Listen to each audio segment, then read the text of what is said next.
Hello everyone. இன்றைக்கி நம்ம என்ன பார்க்க போகிறோம் அப்படின்னா, யூனிட் 8ல் ஃபஸ்ட்டு டாப்பிக்கான தமிழ் சமுதாய வரலாறு அது தொடர்பான தொல்லியல் கண்டுபிடிப்புகள். அதில் வந்து ஃபஸ்ட்டு 2 பார்ட் வந்து நம்ம கம்ப்ளீட் பண்ணியாச்சு. இப்போ வந்து 3வது பார்ட்டு நம்ம பார்க்க போகிறோம். ஃபஸ்ட்டு பார்ட்டில் நம்ம என்ன பார்த்துருந்தோம்னு பார்த்தோம்னா, இதுக்கு முன்னாடி வாழ்ந்த மனிதர்கள் வந்து எந்தெந்த காலகட்டத்தில் வாழ்ந்தாங்க, அவங்க எந்த மாதிரியான பொருட்கள் வந்து யூஸ் பண்ணியிருந்தாங்க, அவங்களுடைய காலகட்டம் என்ன, அவங்க என்ன தொழில் வந்து செஞ்சாங்க, இதை பற்றி வந்து ஃபஸ்ட்டு பார்ட்டில் நம்ம பார்த்தோம். 2வது பார்ட்டில் நம்ம என்ன பார்த்தோம்னா, தொல்லியல் கண்டுபிடிப்புகள் எந்தெந்த ஊரில் வந்து எந்தெந்த மாதிரியான பொருட்கள் வந்து கிடச்சிருக்குது, எங்கெங்கே வந்து எந்த வருஷத்தில் அகலாய்வு வந்து நடத்துனாங்க, அதை வந்து யார் நடத்துனாங்க, இதை பற்றி ஃபுல் டீட்டெயில்ஸ் வந்து அது தொடர்பாக என்னென்ன சட்டங்கள்லாம் போடப்பட்டுச்சு, இந்த டீட்டெயில்டு இன்ஃபர்மேஷன். அது கூடவே வந்து நினைவு சின்னங்கள், அவங்க வந்து என்னென்ன மாதிரியான நினைவு சின்னங்கள் வந்து வச்சுருந்தாங்க, அதை பற்றிலாம் வந்து நம்ம இதுக்கு முன்னாடி 2வது பார்ட்டில் வந்து கம்ப்ளீட் பண்ணியாச்சு. இப்போ வந்து இலக்கிய சான்றுகள்லேயே 3 பிரிவுகளாக நம்ம பார்க்கணும். என்னன்னு பார்த்தோம்னா, தமிழகத்தில் உள்ள இலக்கிய குறிப்புகள், அதாவது தமிழ் மொழியில் எழுதப்பட்ட இலக்கிய குறிப்புகள் என்னெல்லாம் இருக்குது. அதுக்கப்புறம் வடமொழி இலக்கியங்கள், அதாவது தமிழ் அல்லாத பிற மொழி இலக்கியங்கள், தமிழகத்தை சார்ந்த குறிப்புகள் கொடுத்துருப்பாங்க இல்லையா. இப்போ வடமொழி இலக்கியமாக இருக்கும், ஆனால் அதில் ஒரு சில பகுதி வந்து தமிழகத்தை பற்றி கொடுத்துருப்பாங்க. அந்த மாதிரியான இலக்கியங்கள் பார்க்கணும். அது போக வெளிநாட்டு இலக்கியங்கள், அதாவது வெளிநாட்டு அறிஞர்களும் இங்கே வந்து வணிகம் செஞ்சுருப்பாங்க, அதை பற்றின குறிப்புகள்லாம் வந்து அவங்க நோட் பண்ணி வச்சுருப்பாங்க இல்லையா, அதையும் பார்க்கணும். இந்த மாதிரி 3 பகுதிகளாக பிரித்து நம்ம இந்த இலக்கிய சான்றுகள் வந்து பார்க்கணும். ஃபஸ்ட்டு இந்த இலக்கிய சான்றுகள் பார்க்குறதுக்கு முன்னாடி 3 சங்கங்கள் வந்து நமக்கு இருந்திருக்கு. நம்ம முன்னாடியே படிச்சிருப்போம். பாண்டியர்கள் வந்து சங்கம் வைத்து தமிழை வந்து வளர்த்தாங்க அப்படிங்கிறத நம்ம எல்லாருக்குமே தெரிஞ்ச ஒன்று. அந்த சங்கங்கள் வந்து எங்கே அமைச்சிருந்தாங்க, அதுக்கு வந்து எந்த மன்னர் வந்து அந்த சங்கங்களை வந்து வழி நடத்தினாங்க, இதை பற்றி நம்ம பார்த்துட்டு அதுக்கப்புறம் இலக்கியங்கள் என்னென்ன இருக்குதுங்கிறத பார்க்கலாம். ஃபஸ்ட்டு 3 சங்கங்கள் இருக்குதுன்னு நம்ம தெரிஞ்சுக்கணும். முதல் சங்கம், இடைச்சங்கம், கடைச்சங்கம். முதல் சங்கம் வந்து எங்கே அமைச்சிருந்தாங்கன்னு பார்த்தோம்னா தென்மதுரை, அதாவது இருக்கக்கூடிய மதுரையில் இப்போ இருக்கக்கூடிய மதுரையில் வந்து 3வது அதாவது கடை சங்கம் தான் வந்து அமைச்சிருப்பாங்க. ஆனால் வந்து நம்ம காலத்துக்கு முன்னாடிலாம் வந்து இந்த மதுரை வந்து கடல் கோளால் அழிஞ்சிட்டுங்கிறாங்க. இந்த தென்மதுரையில் தான் முதல் சங்கம் வந்து நிறுவப்பட்டுச்சு. 2வது வந்து இடைச்சங்கம் வந்து கபாடபுரத்துலையும், கடைச்சங்கம் அதாவது 3வது சங்கம் வந்து இப்போ தற்போது இருக்கக்கூடிய மதுரையிலையும் அமைச்சதா சொல்கிறாங்க. இதை வந்து வளர்த்தவங்க யாருன்னு பார்த்தோம் அப்படின்னா, முதற் சங்கத்தை வந்து வளர்த்தவங்க வந்து யாருன்னு பார்த்தோன்னா, காய்ச்சின வழுதி முதல் கடுங்கோன் வரைக்கும் இவங்க எல்லாருமே வந்து 89 பேர் வந்து வளர்த்துருக்காங்க. அதில் ஃபஸ்ட்டு ஆள் யாருன்னு பார்த்தோன்னா காய்ச்சின வழுதி. கொஸ்டின் வந்து இந்த மாதிரி தான் கேட்பாங்க. முதல் சங்கத்தை வந்து வளர்த்த முதல் ஆள் யார் அந்த மாதிரி கேட்பாங்க. காய்ச்சின வழுதி நல்லா ஞாபகம் வச்சுக்கோங்க. 2வது வந்து இடைச்சங்கம் கபாடபுரத்தில் அமைச்சிருக்காங்க. அதை வந்து வளர்த்தவங்க வந்து 59 பேர். அதில் வந்து ஃபஸ்ட்டு ரொம்ப முக்கியமான ஆள் யாருன்னு பார்த்தோம் அப்படின்னா, வெண்டேர் செழியன்னு சொல்லக்கூடியவங்க தான் வளர்த்துருக்காங்க. அவங்களிருந்து முடத்திருமாறன் வரைக்கும் வளர்த்துருக்காங்க. அப்புறம் வந்து 3வது சங்கமான கடை சங்கத்தை வந்து தற்போது இருக்கக்கூடிய மதுரையில் அமைச்சிருக்காங்க.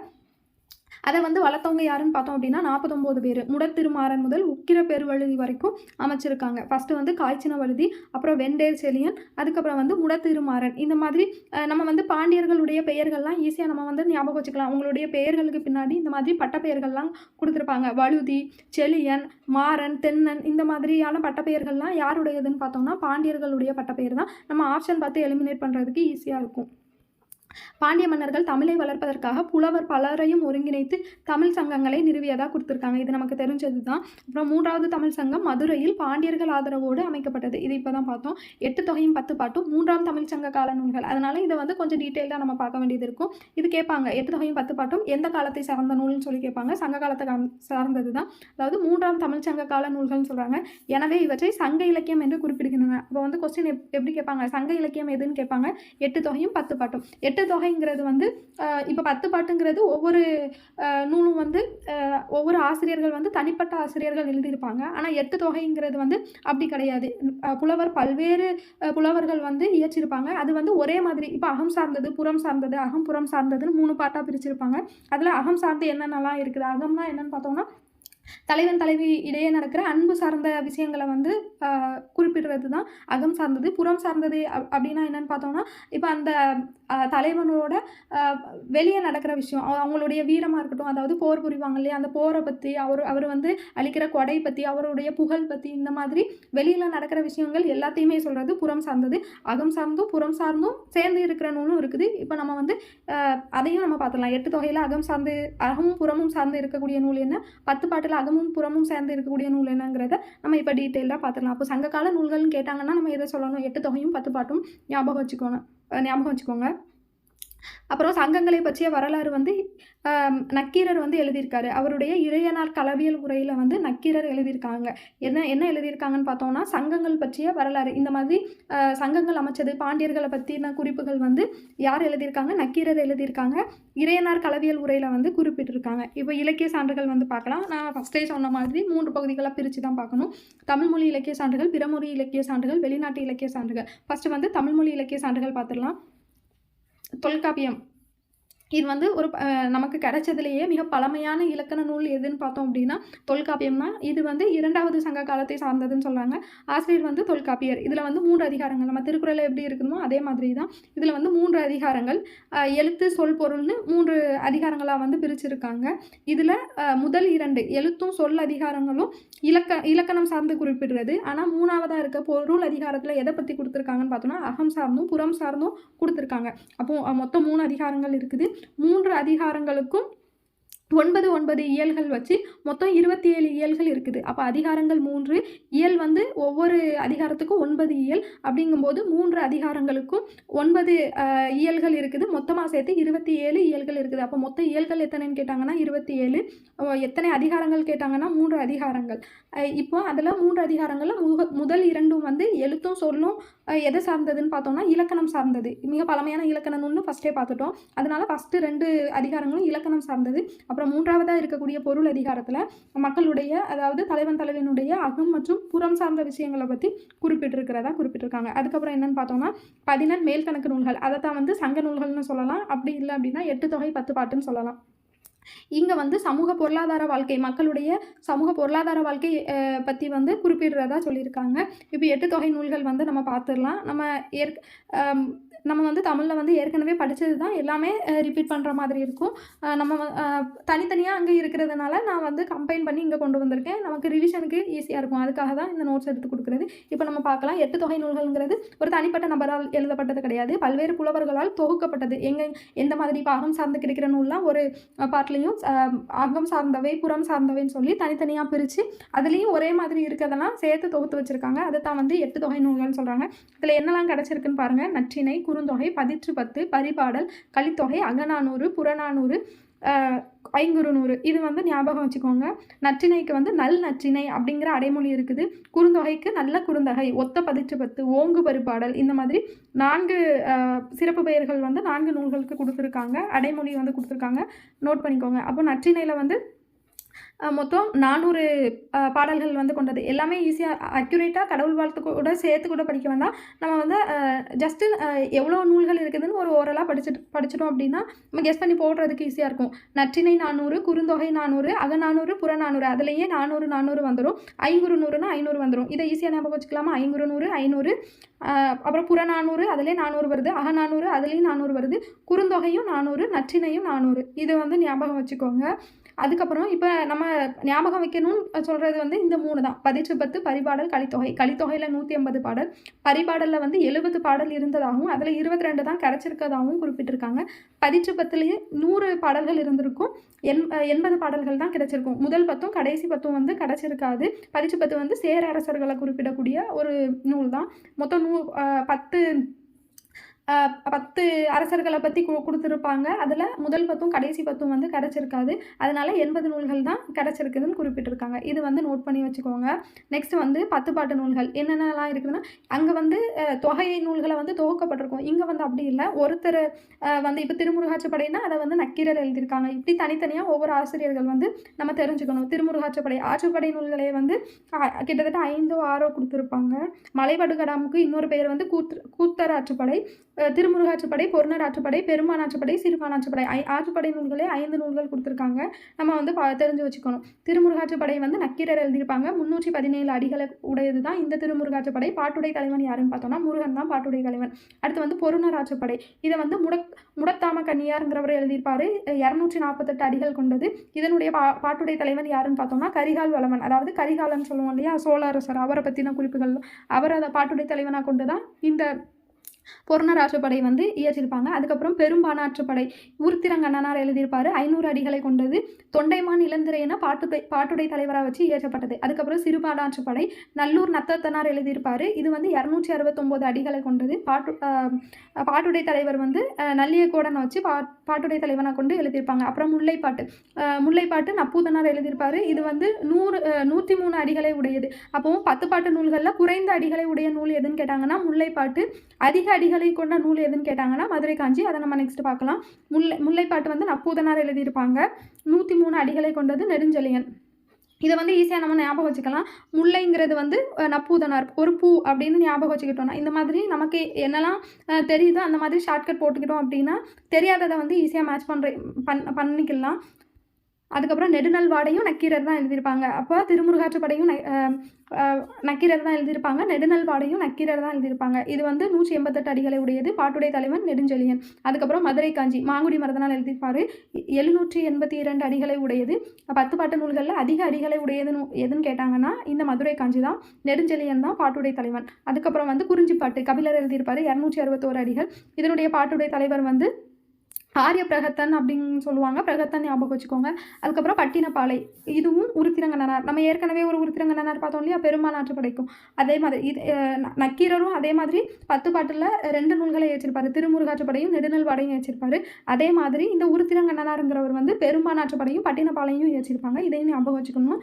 301 அடிகளை உடையது. இதனுடைய பாட்டுடை தலைவன் கரிகால் பெருவளத்தான். நம்ம ஏற்கனவே பார்த்தோன்னே அங்கே அதே தான். அப்புறம் மலைபடுகடாம் வந்து கூத்தராற்றுப்படைன்னு சொல்லுவாங்க. இதனுடைய பாட்டுடை தலைவன் நன்னன். இதை இயற்றியவர் வந்து பெருங்கௌசிகனார். 583 அடிகளை உடையது. இந்த அளவு நம்ம தெரிஞ்சுக்கிட்டாலே போதும். நெக்ஸ்ட் வந்து இதில் குறிப்பிட்டிருக்காங்க பாருங்க. ஒரு நிமிஷம் ஸ்க்ரீன் ரொட்டேட் பண்ணிக்கிறேன். இப்போ உங்களுக்கு கிளியராக தெரியும்னு நினைக்கிறேன். நீங்கள் வந்து லைட்டாக ஸ்க்ரீன் வந்து ரொட்டேட் பண்ணி வச்சு பாருங்கள். உங்களுக்கு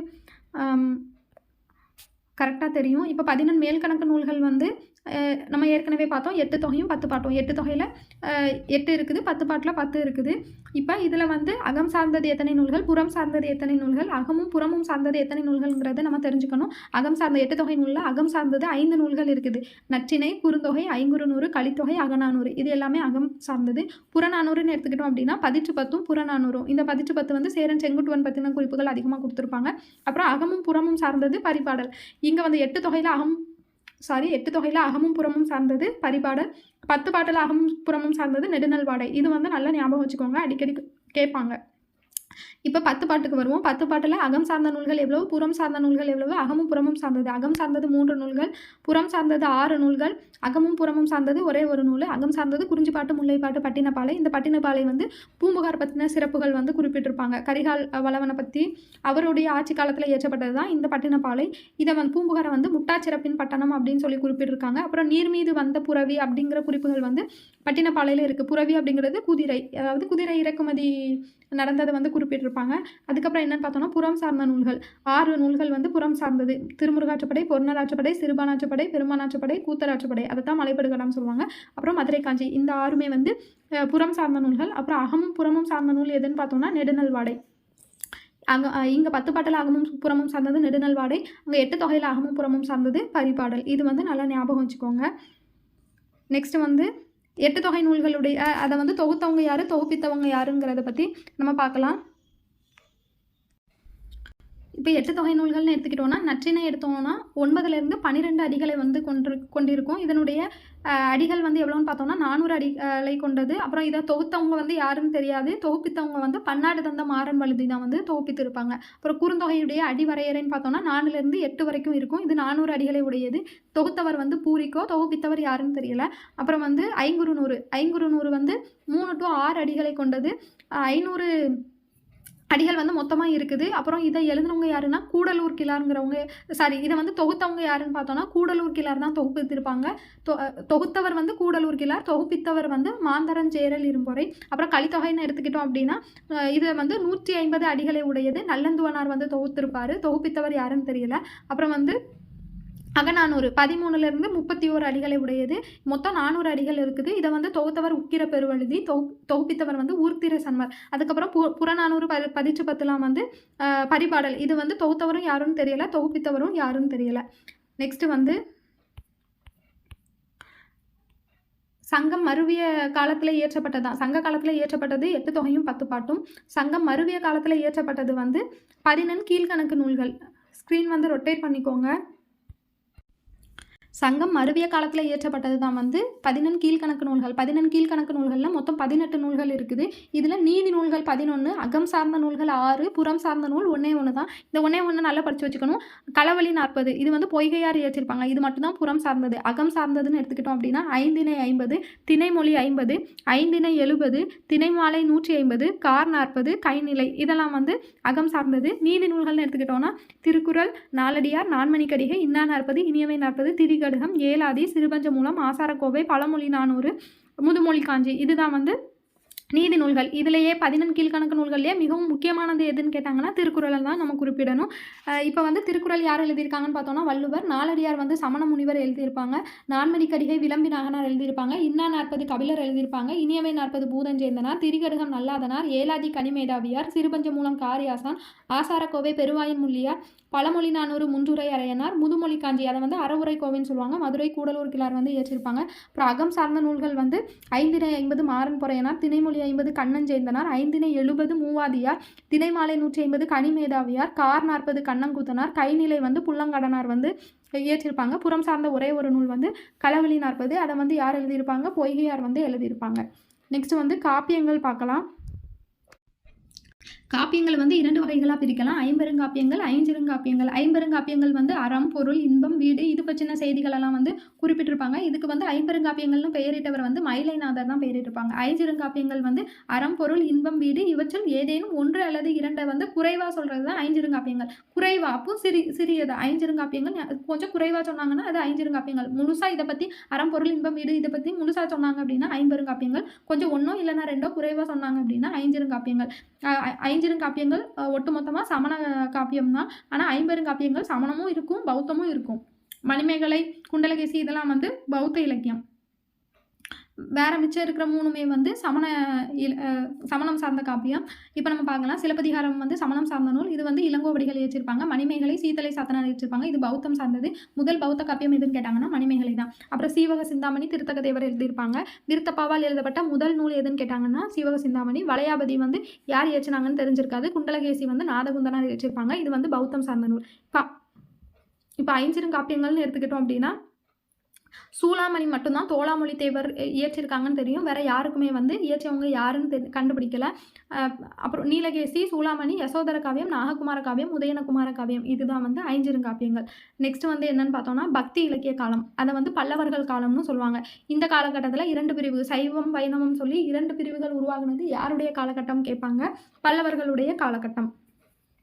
சைவம் வந்து 63 நாயன்மார்களும் வைணவம் வந்து 12 ஆழ்வார்களாலும் பாடப்பட்டிருக்கிறதா குறிப்பிட்டிருக்காங்க. இதில் வந்து சைவம்ல 12 திருமுறைகள் இருக்குது. அதை வந்து தொகுத்தவர் வந்து நம்பியாண்டார் நம்பி. இங்கே வந்து வைணவம்னு எடுத்துக்கிட்டோம்னா 4000 பாடல்களை கொண்டது 4000 திவ்ய பிரபந்தம். இதை தொகுத்தவர் வந்து நாதமுனிங்கிறவங்க வந்து தொகுத்திருப்பாங்க. இப்போ நம்ம இங்கே பார்க்கலாம். அந்த 12 திருமுறைகள் என்னன்னு பார்க்கலாம். அது வந்து யார் இயற்றிருக்காங்க அப்படின்னு பார்த்துடலாம். முதல் 3 திருமுறைகள் வந்து திருஞான சம்பந்தர் இயற்றிருப்பாங்க. அடுத்து 4வதுலேருந்து 6 வரைக்கும் திருநாவுக்கரசர் இயற்றிருப்பாங்க. 7வது வந்து சுந்தரர் இயற்றிருப்பார். இது 3ஐயும் சேர்த்து தான் தேவாரம் அப்படின்னு சொல்லி குறிப்பிடுறாங்க. 8வது திருமுறை வந்து மாணிக்க வாசகரும், 9வது திருமுறை 9 பேரும், 10வது திருமுறை திருமூலர் இயற்றிருப்பாங்க. திருமந்திரம் 3000 பாடல்களை கொண்டது. 11வது திருமுறை 12 பேரும், 12வது திருமுறை வந்து சேக்கிலார் வந்து இயற்றிருப்பாங்க. பெரிய புராணம் நம்ம படிச்சிருப்போம் இல்லையா, சேக்கிலார் இயற்றியது அதுதான் வந்து குறிப்பிட்டிருப்பாங்க. இதில் முக்கியமானதுன்னு பார்த்தோம்னா ஃபர்ஸ்ட் 3 ஞாபகம் வச்சுக்கணும். திருஞான சம்பந்தர், திருநாவுக்கரசர், சுந்தரர். அப்புறம் 8வது மாணிக்க வாசகர், 10வது திருமூலர், 12வது சேக்கிலார். இது வந்து ரொம்ப முக்கியமானது. இந்த சைடு வந்தோம்னா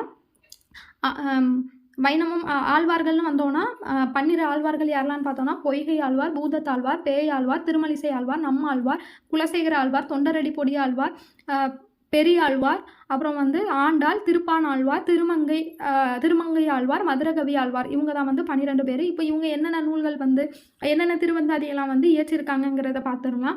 பொய்கை ஆழ்வார் முதல் திருவந்தாதி, பூதத்தாழ்வார் 2ஆம் திருவந்தாதி, பேயாழ்வார் 3ஆம் திருவந்தாதி. பொய், பூதம், பேய் அந்த மாதிரி ஞாபகம் வச்சுக்கோங்க. அப்புறம் திருமலிசை ஆழ்வார் 3வது கருத்து கண்டிப்பாக 4வது தான் வரும். ஸோ 4ஆம் திருவந்தாதி. திருச்சந்த விருத்தம் ஞாபகம் வச்சுக்கோங்க. திருச்சந்த விருத்தம் இதை எப்படி ஞாபகம் வச்சுக்கலான்னு பார்த்தோம்னா இசை, திருமல் இசை. இசை வந்து என்ன வருது? சந்தம் அப்படின்னு ஞாபகம் வச்சுக்கோங்க. அதுக்கப்புறம் நம்மாழ்வார் வந்து என்ன இயற்றிருப்பாங்கன்னா திருவிருத்தம், திருவாய்மொழி, திருவாசிரியம், பெரிய திருவந்தாதி இது எல்லாமே நம்மாழ்வார் இயற்றியது. அப்புறம் குலசேகர ஆழ்வார் ரொம்ப முக்கியம். பெருமாள் திருமொழியை இயற்றியது யாருன்னு அடிக்கடி கொஸ்டின் கேட்பாங்க. குலசேகர ஆழ்வார், அவங்கள வந்து படி ஆழ்வார்னு சொல்லுவாங்க. அப்புறம் தொண்டரடி பொடி ஆழ்வார், இது வந்து திருமலை மற்றும் திருப்பள்ளி எழுச்சியை வந்து இயற்றிருப்பாங்க. இதை வந்து எப்படி ஞாபகம் வச்சுக்கலான்னு பார்த்தோம்னா, தொண்டு செய்கிறதுக்கு எங்கே போகிறாங்க, மலைக்கும் போகிறாங்க, பள்ளிக்கும் போகிறாங்கன்னு ஞாபகம் வச்சுக்கோங்க. தொண்டரடி பொடி ஆழ்வார். அப்புறம் பெரிய ஆழ்வார் எடுத்துக்கிட்டோம் அப்படின்னா திருப்பல்லாண்டு, இதை எப்படி ஞாபகம் வச்சுக்கலாம், பெரியவங்க தான் வந்து பல்லாண்டு வாழ்கன்னு சொல்லி வாழ்த்துவாங்க. அப்புறம் வந்து இது பெயர்லேயே இருக்குது, பெரியாழ்வார் திருமொழி, அவர் பெரியாழ்வார் தான் இயற்றிருப்பாங்க. அப்புறம் ஆண்டாள் நமக்கு தெரியும், ஸ்கூல் புக்கில் தமிழ் புக்கில் கொடுத்துருப்பாங்க. திருப்பாவை நாச்சியார் திருமொழி ஆண்டாள் இயற்றியது. ஒரே ஒரு பெண் ஆழ்வார் யாருன்னு கேட்டாங்கன்னா ஆண்டாள் தான். அப்புறம் திருப்பான் ஆழ்வார் வந்து திருப்பதிகம் இயற்றிருப்பாங்க. திருப்பதிகம் வந்து 2 பேர் இயற்றிருப்பாங்க, திருப்பான் ஆழ்வாரும் இயற்றிருப்பாங்க, மதுரகவி ஆழ்வாரும் இயற்றிருப்பாங்க. அப்புறம் திருமங்கை ஆழ்வார், இந்த மாதிரி பெரிய திருமொழி, சிறிய திருமடல், இந்த மாதிரி பெரிய சிறிய திருக்குறுந்தாண்டகம், திருநெடுந்தாண்டகம் இந்த மாதிரி வந்துச்சுனாலே அது வந்து திருமங்கை ஆழ்வார் தான் போடலாம். பெரிய திருமொழி, திருக்குறுந்தாண்டகம், திருநெடுந்தாண்டகம், சிறிய திருமடல், திருவெழுக்கூற்றிருக்கே, பெரிய திருமடல் இதெல்லாம் வந்து யார் இயற்றிருப்பாங்கன்னு பார்த்தோம்னா திருமங்கை ஆழ்வார் தான் வந்து இயற்றிருப்பாங்க. நெக்ஸ்ட் வந்து சிற்றிலக்கிய காலம். சிற்றிலக்கியங்கள் முக்கியமானது மட்டும் 96 வகை சிற்றிலக்கியங்கள் இருந்தாலும் நம்ம முக்கியமானதை மட்டும் தெரிஞ்சுக்கிட்டாலே போதும். பள்ளு இலக்கியம்னு எடுத்துக்கிட்டோம்னா முக்கூடர் பள்ளு தான் முதல் பள்ளு இலக்கியமாக பார்க்கப்பட்டிருக்குது. இது ஆசிரியர் பெயர் வந்து தெரியவில்லைன்னு கொடுத்துருக்காங்க. அப்புறம் வந்து தூது, முதல் தூது வந்து நெஞ்சு விடு தூது. சிறந்த தூது எதுன்னு கேட்டாங்கன்னா தமிழ் விடு தூது. முதல் தூது எதுன்னு கேட்டாங்கன்னா நெஞ்சு விடு தூது. இதை இயற்றியவங்க வந்து உமாபதி சிவாச்சாரியார். அப்புறம் உலான்னு எடுத்துக்கிட்டோம்னா முதல் உலா வந்து திருக்கைலாய ஞான உலா. இதை வந்து சேரமான் பெருமாள் நாயனார் வந்து இயற்றிருப்பாங்க. அப்புறம் பிள்ளைத்தமிழ் யார் எழுதியிருப்பாங்க, முதல் பிள்ளைத்தமிழ் என்ன பிள்ளைத்தமிழ் பார்த்தோம்னா குலோத்துங்க சோழன் பிள்ளைத்தமிழ். இதை வந்து ஒட்டக்கூத்தர் எழுதியிருப்பாங்க. அப்புறம் களம்பகம், முதல் களம்பகம் நந்தி களம்பகம். இது வந்து யார் இயற்றிருக்காங்கன்னு தெரியாது, ஆனால் இதனுடைய பாட்டுடை தலைவன் யாருன்னு பார்த்தோம்னா 3ஆம் நந்திவர்மன் தான் இதனுடைய பாட்டுடை தலைவன். அப்புறம் குறவஞ்சி வந்து முதல் குறவஞ்சி குற்றால குறவஞ்சி திருக்குடராசப்ப கவிராயர் இயற்றிருப்பாரு. அப்புறம் பரணின்னு எடுத்துக்கிட்டோம்னா முதல் பரணி கலிங்கத்து பரணி ஜெயங்கொண்டார் இயற்றிருப்பாங்க. அந்தாதின்னு எடுத்துக்கிட்டோம்னா அற்புத திருவந்தாதி, இது வந்து யார் இயற்றிருப்பாங்க, காரைக்கால் அம்மையார் வந்து இயற்றிருப்பாங்க. அப்புறம் சங்க நூல்கள்னு எடுத்துக்கிட்டோம் அப்படின்னா 2 வகையாக பிரிக்கிறாங்க, அகத்திணை சார்ந்தது, புறத்திணை சார்ந்ததுன்னு சொல்லிட்டு. அதில் அகத்திணை சார்ந்தது 7 இருக்குது, புறத்திணை சார்ந்தது 12 இருக்குது. இந்த அகத்திணையிலையும் அன்பின் 5 திணைன்னு சொல்லி 5 திணை வந்து பிரிக்கிறாங்க. அந்த 5 திணைகள் எதுன்னு பார்த்தோம்னா குறிஞ்சி, முல்லை, மருதம், நெய்தல், பாலை. இதில் வந்து முதற் பொருள்னு எதை குறிப்பிட்றாங்கன்னா நிலமும் பொருளும் முதற் பொருள். கருப்பொருள்ங்கிறது தெய்வம், வழிபாட்டு முறை, விளை பொருள், அதாவது என்னென்ன விலங்குகள் இருக்குது, பறவைகள் இருக்குது, அவங்க என்னென்ன செஞ்சாங்க, இதை பற்றியெல்லாம் குறிப்பிடுறது கருப்பொருள். உரிப்பொருள் வந்து காதல் உணர்வு தான் உரிப்பொருளாக குறிப்பிட்டிருக்காங்க அகத்திணை இலக்கியத்துக்கு. அதுக்கப்புறம் இப்போ அகத்திணைனா என்ன நம்ம ஏற்கனவே பார்த்துட்டோம், அன்புள்ள தலைவன் தலைவி இடையிலான உறவுகளை கூறுவது தான் அகத்திணை. அகத்திணை வந்து 7 வகைப்படும் கொடுத்துருக்காங்க. அதில் அன்பின் 5 திணை வந்து குறிஞ்சி, முல்லை, மருதம், நெய்தல், பாலை முதல் 5. 6வது வந்து ஒருதலை காதல், இது வந்து கைக்கிளைன்னு சொல்லுவாங்க. 7வது வந்து பெருந்திணை, அது வந்து பொருந்தா காதல்னு சொல்லுவாங்க. இதுதான் வந்து அகத்திணை வந்து 7 கொடுத்துருக்காங்க. இப்போ இந்த 7க்குமே வந்து என்னென்ன நிலம், என்னென்ன சிறுபொழுது, பெரும்பொழுது, என்ன உரிப்பொருள் என்னன்னு பார்த்தலாம். குறிஞ்சின்னு எடுத்துக்கிட்டோம் அப்படின்னா மலையும் மலை சார்ந்த இடமும், சிறுபொழுது வந்து யாமம், பெரும்பொழுது வந்து கூதிர்னு சொல்லுவாங்க, அல்லனா குளிர்காலம் சொல்லுவாங்க. கூதிர் காலம் அல்லனா வந்து குளிர்காலம் சொல்லுவாங்க. முன்பனி இதுவுமே வந்து குறிஞ்சிக்கு தான் ஞாபகம் வச்சுக்கோங்க. குறிஞ்சி குளிர் ஞாபகம் வச்சுக்கோங்க. இங்கே வந்து புணர்தல் நிமித்தமும், அதாவது தலைவன் தலைவி இடையே வந்து சந்திப்பு நிகழ்கிறது தான் வந்து புணர்தல்னு சொல்லுவாங்க. அதுக்கப்புறம் என்னன்னு பார்த்தோன்னா முல்லை வந்து என்னென்னு எடுத்தோம்னா காடு சார்ந்த இடமும், இதனுடைய சிறுபொழுது மாலை, பெரும்பொழுது வந்து கார்காலம், இது வந்து இருத்தல் நிமித்தமும். அடுத்து வந்து உரிப்பொருள் எடுத்தோம்னா இருத்தல் நிமித்தமும். அடுத்து 3வது வந்து என்னன்னு பார்த்தோம்னா மருதம் சார்ந்தது. மருதம் வந்து என்ன இடம் பார்த்தோம் அப்படின்னா வயல் சார்ந்த இடமும். சிறுபொழுதுன்னு எடுத்துக்கிட்டோம்னா வைகரை. பெரும்பொழுதுகள், இந்த மருதமுக்கும் நெய்தலுக்கும் வந்து பெரும்பொழுதுகள் 6 பெரும்பொழுதுகளுமே வரும். முல்லைக்கு வந்து கார்காலம் வரும். இது மட்டும் ஞாபகம் வச்சுக்கிட்டாலே மிச்சம் 2 போட்டுடலாம். பாலைவனம் எடுத்துக்கிட்டாலே நமக்கு இளவேனில் முதுவேனில் கண்டிப்பாக வெயில் தான். ஸோ ஈஸியாக ஞாபகம் வச்சுக்கலாம். ஆனால் எக்ஸ்ட்ரா வந்து பின்பனியும் வரும். அங்கே குறிஞ்சிக்கு வந்து முன்பனி, இங்கே வந்து பின்பனி, ஈஸியாக ஞாபகம் வச்சுக்கலாம். அப்போ நெய்தலுக்கும் மருதமுக்கும் 6 பெரும்பொழுதுகள். முல்லைன்னு எடுத்துக்கிட்டோன்னா கார்காலம். அப்புறம் வந்து பாலைன்னு எடுத்துக்கிட்டாலே வெயில் நமக்கு தெரியும், இளவேனில் முதுவேனில். அங்கே வந்து குறிஞ்சிக்கு குளிர்காலம், கூ ஞாபகம் வச்சுக்க சொன்னேன். குறிஞ்சி வந்து குளிர்காலம். அங்கே வந்து முன்பனி வரும், இங்கே வந்து லாஸ்ட் இல்லையா, அதனால் பின்பனி. அங்கே ஃபஸ்ட்டு வர்றதுனால முன்பனி ஞாபகம் வச்சுக்கோங்க, இங்கே லாஸ்ட் வர்றதுனால பின்பனி வந்து ஞாபகம் வச்சுக்கோங்க. உரிப்பொருள் பார்த்தோம் அப்படின்னா குறிஞ்சிக்கு புணர்தல் நிமித்தமும், முல்லைக்கு வந்து இருத்தல் நிமித்தமும், மருதம் வந்து ஊடல் நிமித்தமும், நெய்தல் வந்து இரங்கல் நிமித்தமும், பாலை வந்து பிரிதலும் பிரிதல் நிமித்தமும். இது வந்து நம்ம தெரிஞ்சுக்க வேண்டிய விஷயம். அதுக்கப்புறம் வந்து புறத்திணை பற்றின விளக்கம் கொடுத்துருக்காங்க பாருங்க. நம்ம ஏற்கனவே பார்த்தா தான் புறத்தார் அவருக்கும் புலப்படும் ஒழுக்கத்தை பற்றி கூறுவது, அதாவது வீரமாக இருக்கலாம், அல்லனா அவங்களுடைய கொடையாக இருக்கலாம், புகழாக இருக்கலாம், அவர் வந்து போரில் ஜெயித்து அந்த வெற்றியை பற்றி பேசுகிறது, எதுவாயினும் புறத்தில் நடக்கிற விஷயத்தை பற்றி குறிப்பிடுறது, அதாவது தலைவி அன்பு சார்ந்து இல்லாத எதை பற்றி குறிப்பிட்டாலுமே அதை தான் வந்து புறத்திணைன்னு சொல்லுவாங்க. இது வந்து 12 வகைப்படும். என்னன்னு பார்த்தோம்னா வெச்சி, கரந்தை, வஞ்சி, காஞ்சி, நொச்சி, உளிங்கை, தும்பை, வாகை, பாடான், பொதுவியல், கைக்கிளை, பெருந்திணைன்னு சொல்லிட்டு 12 வகைப்படும். இப்போ இதை வந்து என்னென்னு பார்த்தோம்னா ஃபஸ்ட்டு வெச்சிங்கிறது வந்து ஆணிரை கவர்தல். அதாவது என்ன சொல்லுவாங்க அப்படின்னா பழங்காலத்தில் வந்து அந்த காலத்தில் மாடுகள் இந்த மாதிரி மாடுகளை தான் வந்து செல்வமாக மதிச்சிருக்காங்க. அப்படிங்கிற பட்சத்தில் மாடுகளை வந்து அந்த செல்வத்தை வந்து இப்போ வந்து மன்னர்கள் இருக்கிறாங்கன்னு பார்த்தோன்னா மன்னரும் போர் புரிஞ்சு அவங்களுடைய இடத்த வந்து கைப்பற்றுவாங்க இல்லையா? அந்த மாதிரி சங்க காலத்தில் என்ன பண்ணியிருக்காங்கன்னு பார்த்தோன்னா ஆணிரை வந்து அவங்கக்கிட்ட போரிட்டு வந்து அந்த ஆணிரையை கவர்ந்துட்டு வர்றது, ஜெயிச்சு அந்த ஆணிரையை கவர்றது, மாடுகளெல்லாம் வந்து தங்களுடைய பகுதிக்கு வந்து எடுத்துகிட்டு வந்துடுறது. இதைத்தான் வந்து என்ன சொல்லுவாங்கன்னா வெச்சின்னு சொல்லுவாங்க. வெச்சி பூ சூடிக்கொண்டு ஆணிரையை கவர்ற போகிறதுனால இதை வந்து ஆணிரை கவர்றதுன்னு சொல்லுவாங்க. கரந்தைங்கிறது வந்து அதை வந்து மீட்கிறது. ஆணிரை கவர வராங்க அப்படின்னா அவங்கக்கிட்ட இருந்து மீட்கிறத தான் வந்து என்ன சொல்லுவாங்க கரந்தைன்னு சொல்லுவாங்க. கரந்தை பூவை சூடிக்கொண்டு ஆணிரையை வந்து மீட்பாங்க. அப்புறம் வஞ்சிங்கிறது மண்ணாசை காரணமாக பகைவர் நாட்டுடன் போரிடுதல். அவங்க பகைவருடைய நாடு வேணும் நமக்கு அப்படின்னு சொல்லிட்டு மண்ணாசை காரணமாக போர் புரிஞ்சாங்க அப்படின்னா அதை தான் வந்து அதை போர் புரியறதுக்கு வஞ்சி பூ வந்து எல்லாமே பூவை தான் வந்து சூடிட்டு போவாங்க, ஞாபகம் வச்சுக்கோங்க. வஞ்சின்னு சொல்லுவாங்க. வஞ்சி பூவை சூடி கொண்டு போவாங்க. அப்புறம் காஞ்சிங்கிறது தன் நாட்டை கைப்பற்ற வந்த மாற்றரசனோடு போரிடுதல். இப்படி வஞ்சி பூவை சூடிட்டு போகிறாங்க இல்லையா? அவங்கக்கிட்ட இருந்து தன்னுடைய நாட்டை வந்து காப்பாற்றக்கூடியது தான் என்ன சொல்கிறாங்க காப்பாற்றக்கூடியவங்க காஞ்சி பூவை சூடி கொண்டு போரிடுவாங்களாம். அதைத்தான் வந்து காஞ்சின்னு சொல்லுவாங்க. அப்புறம் நொச்சிங்கிறது வந்து தன்னுடைய மதிலை வேண்டி உள்ளிருந்தே வெளியிருக்கும் பகைவனோடு போரிடுதல். அதாவது அந்த கோட்டைக்கு உள்ளாடி இருந்துட்டு வெளியே உள்ளவங்க கிட்ட வந்து போர் தொடுக்கிறது. அதைத்தான் வந்து என்ன சொல்லுவாங்கன்னு பார்த்தோம்னா நொச்சி திணைன்னு சொல்லுவாங்க. அப்புறம் உளிங்கை திணைனா என்னன்னு பார்த்தோம்னா மாற்றரசன் கோட்டைக்குள் புகுந்து மதிலை கைப்பற்றுவார். இது வந்து அவங்க மதில் வந்து கோட்டை போயிடக்கூடாதுன்னு உள்ளிருந்து போர் புரிவாங்க. இதுவே உளிங்கைங்கிறது மாற்றரசன் கோட்டைக்குள்ளே போய் அந்த மதிலை வேண்டி மாற்றரசன் கோட்டைக்குள் புகுந்து மதிலை வந்து அவங்களுடைய மதிலை வந்து கைப்பற்றுறது தான் உளிங்கை திணைன்னு சொல்லுவாங்க. அப்புறம் தும்பை திணைங்கிறது பகைவேந்தர் 2 பேரும் நேருக்கு நேராக நின்று போரிட்டு யார் வலிமைங்கிறத வந்து நிலைநாட்டுறது தான் தும்பை பூவை சூடி கொண்டு போவாங்க. அப்புறம் வாகை யார் வந்து வெற்றி பெறாங்களோ அவங்களுக்கு தான் வந்து இந்த வாகை பூ சூடுவாங்க. வாகை சூடுறதுன்னு நம்ம கேள்விப்பட்டிருப்போம் இல்லையா? அதுதான் குறிப்பிட்டிருக்காங்க. வெற்றி பெற்ற மன்னர் யாரோ அவர் வந்து வாகை பூவை வந்து சூடுவாங்க. அதுக்கப்புறம் பாடான் திணை ஆண்மகனின் கல்வி, வீரம், கொடை, கருணை முதலியவற்றை போற்றி பாடுறது தான் வந்து பாடான் திணைன்னு சொல்லுவாங்க. அப்புறம் பொதுவியல்ங்கிறது வெற்றி முதல் பாடான் வரைக்கும் கூறப்படாதது வேறு ஏதாவது பொதுவாக இருந்துச்சுன்னா அதை கூறுறது தான் பொதுவியல் திணை. கைக்கிளைங்கிறது ஒருதலை காமம், பெருந்திணைங்கிறது வந்து பொருந்தா காமம்னு சொல்கிறாங்க. அப்புறம் அகத்திணை புறத்திணை சார்ந்த செய்திகளை தொல்காப்பிய பொருள் அதிகாரம் விரிவாக விளக்குகிறதுன்னு கொடுத்துருக்காங்க. அப்புறம் தொல்காப்பியம் புறத்திணையை 7 புறத்திணை வந்து தொல்காப்பியம் என்ன சொல்லுது? புறத்திணை 7 வகை அப்படின்னு சொல்லியிருக்குது. ஆனால் புறப்பொருள் வெண்பாமாலை என்ன சொல்லுது அப்படின்னா நம்ம இப்போ ஒரு 12 திணைகள் பார்த்தோம் இல்லையா? அந்த 12 திணைகள் இருக்கிறதா புறப்பொருள் வெண்பாமாலை சொல்லியிருக்குது. அப்போ புறத்திணை 7 தான் இருக்குதுன்னு சொல்லி தொல்காப்பியம் சொல்லியிருக்குது. நான் புறப்பொருள் வெண்பாமாலை வந்து புறத்திணை வந்து 12 இருக்குதுன்னு சொல்லி பகுத்திருக்கிறதா கொடுத்துருக்காங்க. இப்போ நம்ம தமிழகத்தில் உள்ள இலக்கிய சான்றுகள் பார்த்தோம். இப்போ பிறமொழி இலக்கிய சான்றுகளும் அதுக்கப்புறம் வெளிநாட்டில் இருந்து கிடைச்ச இலக்கிய சான்றுகளும் பார்த்துட்டோம் அப்படின்னா இந்த பார்ட் வந்து கம்ப்ளீட் ஆயிரும். இப்போ வந்து பிறமொழி இலக்கிய சான்றுகள் பார்க்கலாம். அதாவது வடமொழி சமஸ்கிருதத்தில் எழுதப்பட்ட இலக்கிய சான்றுகள் தான் அதிகமாக கொடுத்துருப்பாங்க. இப்போ பார்க்கலாம். இதிகாசங்கள்னு எடுத்துக்கிட்டோம் அப்படின்னா ராமாயணம், மகாபாரதம் இதில் வந்து தமிழக மக்கள் பற்றிய குறிப்புகள் இருக்கிறதா சொல்லியிருக்காங்க. அப்புறம் மத்த விலாச பிரகாசனம் மகேந்திரவர்ம பல்லவன் எழுதியிருப்பார்.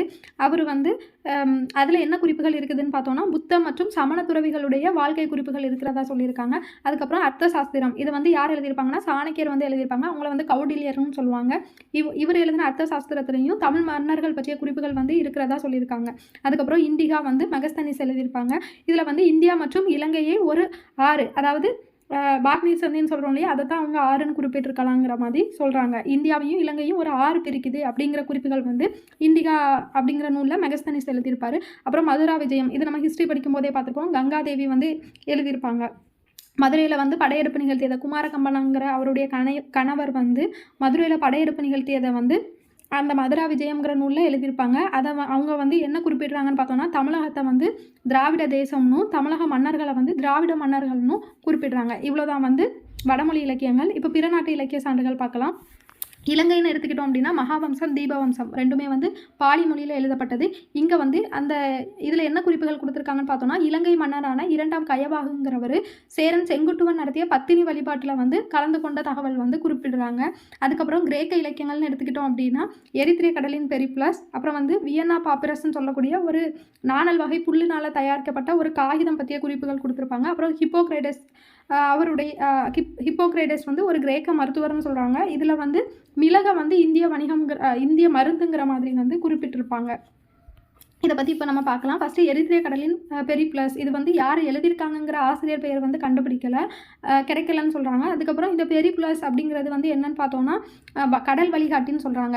இந்த எரித்ரிய கடலின் பெரிப்ளஸ்ங்கிறது வந்து இந்த எரித்ரியா அப்படிங்கிறது வந்து செங்கடலை சுற்றி உள்ள பகுதியை தான் எரித்ரியாங்கிற மாதிரி மென்ஷன் பண்ணியிருக்கிறதா குறிப்பிட்டிருக்காங்க. இது வந்து காலம் 1ஆம் நூற்றாண்டு. இந்த நூலில் வந்து துணிகள் நெய்யப்பட்ட குறிப்புகள், தொண்டி முசிறி போன்ற துறைமுக குறிப்புகள், அப்புறம் சேர சோழ பாண்டியர்களுடைய வரலாறுகள், அந்த துறைமுகங்கள் பற்றி குறிப்பிடுறது தான் இந்த எரித்ரிய கடலின் பெரிப்ளஸ்ன்னு சொல்கிறாங்க. அதில் சேர துறைமுகங்கள் வந்து கண்ணனூருக்கும் கொச்சிக்கும் இடையில் அமைஞ்சிருக்கிறதா குறிப்பிட்டிருக்காங்க. அப்புறம் வியன்னா பாப்புரஸ், வியன்னாங்கிறது வந்து ஆஸ்திரியா நாட்டில் உள்ள ஒரு அந்த தலைநகர், ஆஸ்திரியா நாட்டினுடைய தலைநகர் தான் வியன்னா. அங்கே வந்து ஒரு அருங்காட்சியகம் அமைச்சிருக்காங்க. அதில் வந்து பாப்புரஸ்ன்னு சொல்லக்கூடிய நாணல் என்ற புள்ளினால் தயாரிக்கப்பட்ட காகிதத்தை வந்து வச்சிருக்கிறதா சொல்லியிருக்காங்க. அலெக்சாண்டிரியா துறைமுக வணிகருக்கும் கேரளா கடற்கரை முசிறியில் உள்ள வணிகருக்கும் இடையே மிளகு வணிகம் நடந்ததா ஒரு உடன்பாடு அதில் குறிப்பிட்டிருக்கிறதா சொல்லியிருக்காங்க. இதனுடைய காலம் வந்து 2ஆம் நூற்றாண்டு. ஹெர்மோபோலன் கப்பல் பற்றிய குறிப்புகளும் இந்த அருங்காட்சியகத்தில் வந்து வச்சிருக்கிறதா சொல்லியிருக்கிறாங்க. அப்புறம் என்னென்னு பார்த்தோன்னா ஹிப்போக்ரேட்டஸ், இவர் வந்து ஒரு கிரேக்க மருத்துவர். இவர் வந்து என்ன குறிப்பிட்றாங்க, மிளகை வந்து இந்திய மருந்துன்னு சொல்கிறாங்க. அப்போ இதுலேருந்து என்ன தெரியுதுன்னா மிளகு வணிகம் வந்து செஞ்சுருக்கிறதா சொல்லியிருக்கிறாங்க. அப்புறம் ரோம் இலக்கியங்கள்னு எடுத்துக்கிட்டோம்னா பிலினி எழுதிய இயற்கை வரலாறு, தாலமி எழுதிய புவியியல், அதுக்கப்புறம் என்னென்னு பார்த்தோம்னா ஸ்ட்ராபோங்கிற அவர் எழுதிய வந்து புவியியல். இந்த 3 நூல்கள் தான் ரோம் இலக்கியங்களாக குறிப்பிட்டிருக்காங்க. இதில் பிலினி வந்து இயற்கை வரலாறு 1 நூற்றாண்டு, தாலமி புவியியல் வந்து 2ஆம் நூற்றாண்டு. அதுக்கப்புறம் பியூட்டிங்கேரியன் அட்டவணை பற்றி கொடுத்துருப்பாங்க. இது வந்து ரோம் நாட்டு சாலைகள் குறித்த ஒரு மேப் மாதிரி. இதில் வந்து தமிழகத்திலுடைய துறைமுகங்கள் அனைத்தையும் இணைக்கிற மாதிரி ஒரு மேப் வந்து கொடுத்துருக்கிறதா சொல்லியிருக்காங்க. இப்போ நம்ம 1 by 1 பார்க்கலாம். பிலினியுடைய இயற்கை வரலாறுன்னு எடுத்துக்கிட்டோம்னா 1ஆம் நூற்றாண்டை சேர்ந்தது. இந்திய மிளகு வணிகத்தால் ரோம் நாட்டு செல்வம் கரைந்ததாக பிலினி வருத்தப்படுறதா சொல்லியிருக்காங்க.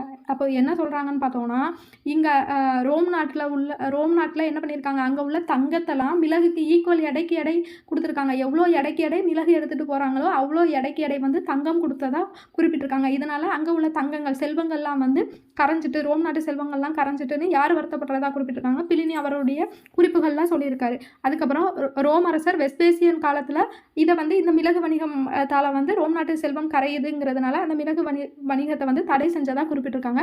அப்புறம் இந்த நூலில் வந்து பக்காரை துறைமுகத்தை பற்றி குறிப்பிட்டிருக்காங்க. அதாவது மேற்கு கடற்கரையில் கேரளா சைடில் பாண்டியர்கள் வந்து துறைமுகம் அமைச்சதா குறிப்புகள் வந்து குறிப்பிட்டிருக்காங்க. அதுக்கப்புறம் கிழக்கு ஆப்பிரிக்காவில் ஒசலிஸ்ன்னு சொல்லக்கூடிய ஒரு துறைமுகம் இருக்குது. அந்த துறைமுகத்திலேருந்து இந்தியாவுக்கு 40 நாளில் வந்து சேரலாம். எதன் மூலமாக அப்படின்னு பார்த்தோன்னா தென்மேற்கு பருவக்காற்று வீசும்போது அதன் வழியாக வந்தோம் அப்படின்னா தென்மேற்கு பருவக்காற்று அதுவே வந்து கொண்டு வந்து விட்டுரும் அப்படிங்கிற மாதிரி சொல்லியிருக்காங்க. 40 நாளில் ஒசலிஸ் துறைமுகத்திலேருந்து இந்தியாவை அடைஞ்சிடலாம் தென்மேற்கு பருவக்காற்று மூலமாக அப்படின்னு சொல்லியிருக்காங்க. அப்புறம் இந்தியாவின் முதல் பேரங்காடி வந்து முசிறியில் அமைச்சதா குறிப்புகள்லாம் குறிப்பிட்டிருக்காங்க. இதுதான் வந்து பிலினியுடைய இயற்கை வரலாறு. அப்புறம் தாலமி எழுதிய புவியியல் வந்து 2ஆம் நூற்றாண்டை சேர்ந்தது. இதுலேயும் ஃபுல்லாக துறைமுகம் பற்றிய குறிப்புகள் தான். இப்போ நம்ம தமிழகத்தில் உள்ள துறைமுகங்கள் தான் குறிப்பிட்டிருக்காங்க பாருங்கள். திண்டிஸ் அல்லனா தொண்டிஸ்ன்னு சொல்லுவாங்க. இது வந்து தொண்டியை தான் குறிப்பிடுது. முசிறிஸ்ங்கிறது முசிறியை குறிப்பிடுது.